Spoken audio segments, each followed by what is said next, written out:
IHS, advancing decisions that advance the world. The outcome of this year's May 2nd Canadian elections was quite surprising because Prime Minister Stephen Harper and his Conservative Party managed to win an outright majority in Canada, which was not expected. And the second surprise of this year's Canadian elections was that the National Democratic Party actually came in second before the Liberals, who had long held this position in the opposition.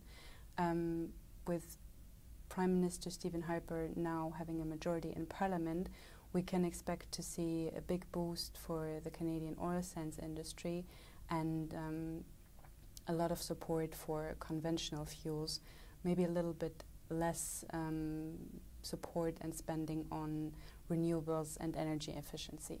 For the Canadian oil sands, the election outcome is clearly good news because it means that Canadian oil sands producers will not face any tax increases or major regulatory changes in the short term.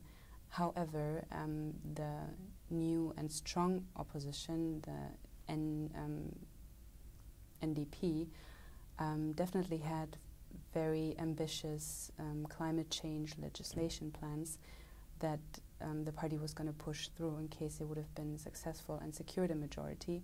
And it can be expected now that they will continue to push for some sort of climate change package in Canada. A national energy strategy, unfortunately, with regards to climate change, is something that does not exist in a very defined way in Canada.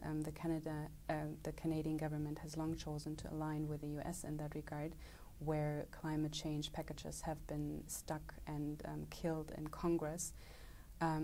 So companies in Canada, oil and gas producers, have actually been pushing the Canadian government to pass comprehensive climate change legislation that would set a carbon price in order for producers to plan future investments better. And it can be expected that the opposition, as well as oil and gas producers, will be pushing the government to adopt a more stringent, comprehensive national energy strategy in the future, with particular regards to climate change.